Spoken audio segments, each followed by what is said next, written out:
Hello class, today I am going to teach about the subject accountancy, class 12, chapter admission of a new partner.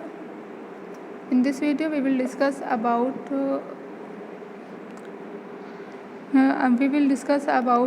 hidden goodwill, revaluation of the asset and liabilities या revaluation account.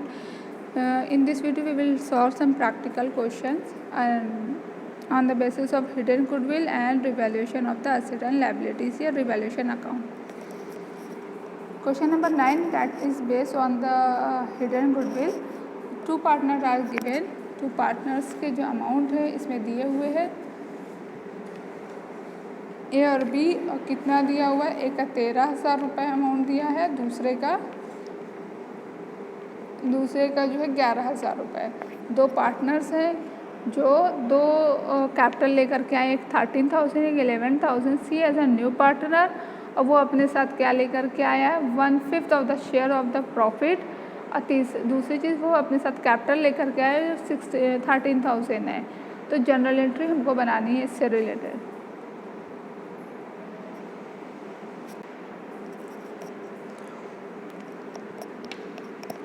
अब यहाँ पर क्या करना है कि जब भी हिडन गुडविल का क्वेश्चन आए तो उसको समझना कैसे है कि हिडन गुडविल का है। सबसे पहली चीज़, इसमें क्वेश्चंस में जो है हमारे ओल्ड पार्टनर्स के कैपिटल दिए होंगे और न्यू पार्टनर अपने साथ गुडविल का कोई भी अमाउंट नहीं लेकर के आएगा, वो सिर्फ और सिर्फ कैपिटल लेकर के आएगा। तीसरी चीज़, शेयर्स दिया होगा, 1/5 of the shares, profit shares में उनका पार्टिसिपेशन है 1/4 है। तो ये सारी चीज़ भी दी होगी क्वेश्चंस में।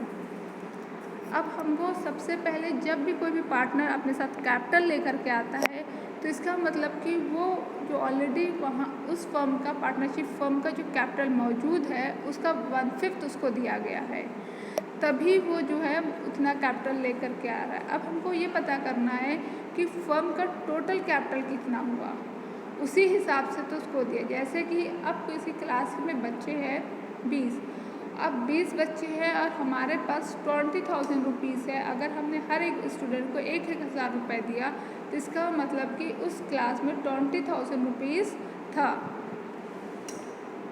तो इसी तरह से जब पार्टनर्स को कैपिटल मिला तो उसको जो है कुछ उसका पोर्शंस तो होगा ना, जैसे 1/3 मिला, 1/4 मिला।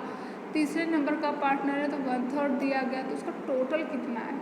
कभी भी पार्ट में दिया गया और टोटल हमको निकालना हो तो डायरेक्टली हम क्या करते हैं, जो शेयर्स का अमाउंट होता है 1/5 1/4 उसको मल्टीप्लाई कर देते हैं और हमको पता चल जाएगा कि कितना जो है टोटल ऑफ द फर्म की टोटल कैपिटल कितनी हो गई, total capital of the firm. जैसे इसमें क्या है, नया पार्टनर अपने साथ 13,000 रुपीज़ लेकर के आया और फर्म का कैपिटल कितना और उसका जो शेयर रेशियो क्या था 1/5। अब इसको हमें निकालना है कि फर्म का टोटल कैपिटल क्या है, तो तुरंत बस डायरेक्ट 5 से मल्टीप्लाई कर देंगे तो आ जाएगा 65,000। अब ये आ गया total capital of the firm. अब ए और बी को मिला करके, ए बी और सी तीनों के कैपिटल को मिला करके ऐड करेंगे। ऐड करने के बाद पता चलेगा फर्म इतना बोला गया, मतलब कि टोटल जो है 65,000 था।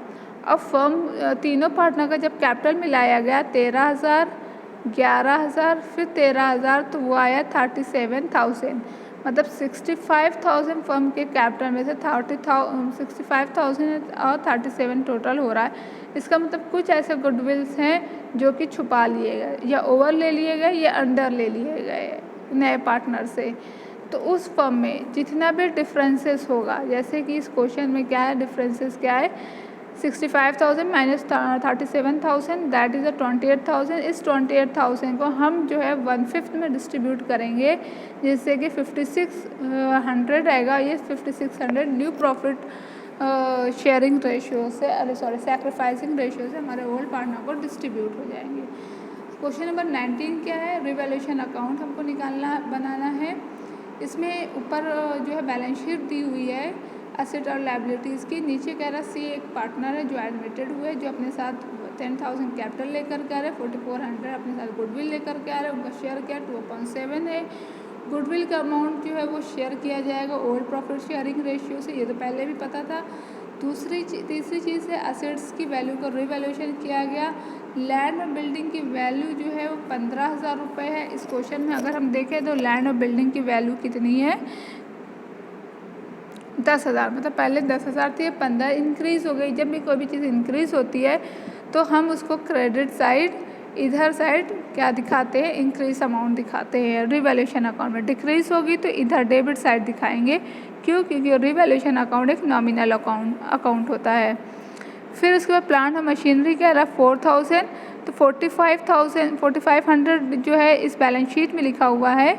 यहाँ पे हमको क्या करना है, 4,000 मतलब 500 रुपये घट गया है तो ये हमारे क्या किधर शो होगा, डेबिट साइड शो होगा। डिस्काउंट दिया गया है डेटर्स को, तो वो है स्टॉक पर डिस्काउंट दिया गया 10%। स्टॉक अमाउंट इज़ गिवन, उसका 10% निकालेंगे। Discount amount is written on the debit side. फिर रिजर्व फॉर डाउटफुल डेब्ट्स, जो रिकवरी हुई है, वर्ड देखिए रिकवरी हुई है। रिकवरी हमेशा क्या होता है, प्रॉफिट होता है, वो क्रेडिट साइड शो किया जाता है। अब हमको इसमें इन्वेस्टमेंट दिया है, इन्वेस्टमेंट क्या 32,000 बस इन्वेस्टमेंट दिया हुआ कैपिटल प्राइस से। हमको क्या बनाना है, रिवैल्यूएशन अकाउंट बनाना है, कैपिटल अकाउंट पार्टनर्स को बनाना है और बैलेंस शीट बनाना है। तो ये ऑल ओवर हम ऑलरेडी डिस्कस कर चुके हैं। 5,000 रुपये ये बड़ा है, प्लस रिजर्व एंड ये चीज़ जो है रिकवरी हुई है 10,000 उसको लिखा है। प्लांट एंड मशीनरी लिखा हुआ है अमाउंट, जितना भी सबका डिफरेंसेस है लिखने के बाद आया है हमारे पार्ट 32,000 जो है वो ओल्ड प्रॉफिट शेयरिंग रेशियो से डिस्ट्रीब्यूट हो गया ए और बी का। अब कैपिटल अकाउंट बनाएंगे ए बी सी का कैपिटल अमाउंट, जो कि ए और बी का दिया हुआ है क्वेश्चन के बैलेंस शीट में, वो लिख दिया। सी जो पार्टनर अपने साथ 10,000 रुपये कैपिटल लेकर के आ रहा है। प्रीमियम जो है गुडविल का जो प्रीमियम है 44,000 ये लिखा हुआ है। 4,400 जो है वो जो है सैक्रिफाइसिंग रेशियो से डिस्ट्रीब्यूट हो जाएगा। आप लोगों को सैक्रिफाइसिंग रेशियो बहुत बार बता चुके, निकाल लीजिएगा सैक्रिफाइसिंग रेशियो। फिर सबका रिवैल्यूएशन अकाउंट से ट्रांसफ़र करके, अगर ये पूछा जाता है कि रिवैल्यूएशन अकाउंट का जो कैपिटल होता है वो कहाँ ट्रांसफ़र होता है, तो कैपिटल अकाउंट के पार्टनर्स के किधर साइड ट्रांसफ़र होता है, वो क्रेडिट साइड ट्रांसफ़र होता है। अब इसमें बैलेंस शीट निकालना है। तो लैंड और बिल्डिंग जो हमारे ओल्ड पार्टनर्स ओल्ड उसमें दिख रहा था, बैलेंस शीट में दिख रहा था, वो 10,000 रुपये हुआ था। अप्रिशिएट हुआ या डिप्रिसिएशन, उसमें मतलब कि पैसा जो इंक्रीज़ हुआ है 5,000 रुपये, तो उसको 15,000 रुपये लिखा गया है। और फिर प्लांट और मशीनरी डिक्रीज हुई कितनी हुई, 500 रुपये लेस करके 4,000। फर्नीचर अमाउंट वैसे उतार लेना है। स्टॉक पर एडजस्टमेंट दिया था डिस्काउंट, तो स्टॉक का डिस्काउंट को माइनस करने के बाद उसको लिखना है। डेटर्स में रिजर्व रिकवरी हो गई है तो डेटर्स को में उस अमाउंट को डिडक्ट करके लिखना है। इन्वेस्टमेंट, जितना भी इन्वेस्टमेंट दिखाया गया था नीचे एडजस्टमेंट में, उसको लिख देना है कैश के फॉर्म में जो भी हो। और क्रेडिटर, वो क्वेश्चन में ये भी अमाउंट दिया हुआ था, बस इसको जस्ट ऐसे लिखना है। जहाँ जहाँ पे एडजस्टमेंट दिया होगा बस उसी को ही रिकॉर्ड करना है। बिल्स पेबल, वो क्वेश्चन में दिया हुआ था, जस्ट ऐसे उतार लेना है। कैपिटल अकाउंट, जो हमारे ये कैपिटल अकाउंट से जो टोटल आ रहा है 28,560, तो यही सेम यहाँ पर लिख देना है, बैलेंसिंग कर देना है। अब हम लोग पढ़ेंगे जर्नल एंट्री। ये हम एक बार रिवीजन करा रहे हैं आप लोगों को। जब गुडविल हमारे बैलेंस शीट में ऑलरेडी दी होगी तो बस हम क्या करेंगे, उस गुडविल अमाउंट को अपने ओल्ड पार्टनर के ओल्ड रेशियोज़ में डिस्ट्रीब्यूट कर देंगे। ऐसे हमेशा गुडविल जब नया पार्टनर लेकर के आता है तो सैक्रिफाइसिंग रेशियो में डिस्ट्रीब्यूट होता है। अगर गुडविल नया पार्टनर एक किस में लेकर के आ रहा है, कैश के फॉर्म में लेकर के आ रहा है, तो पहले एंट्री क्या होगी, cash bank account debit to goodwill account. दूसरी क्या होगी, goodwill account debited to old partners capital account. Old partners capital account में सैक्रिफाइसिंग रेशियोज चली जाएगी, withdrawal cash by the partner, तो वो लिख देना है। जैसे ही मतलब कि गुडविल पहुंची वैसे ही जो है पार्टनर्स उस पैसे को अपने गुडविल प्रीमियम रिसीव करें और उसको विड्रॉ कर लिया, तो उसकी एंट्री क्या होगी, old partner capital account to bank account. अगर वो कैश के फॉर्म में नहीं ला रहे, जो भी नया पार्टनर अपना कैपिटल लेकर के आएगा वो जो है ओल्ड पार्टनर को सैक्रिफाइसिंग रेशियो में डिस्ट्रीब्यूट कर दिया जाएगा।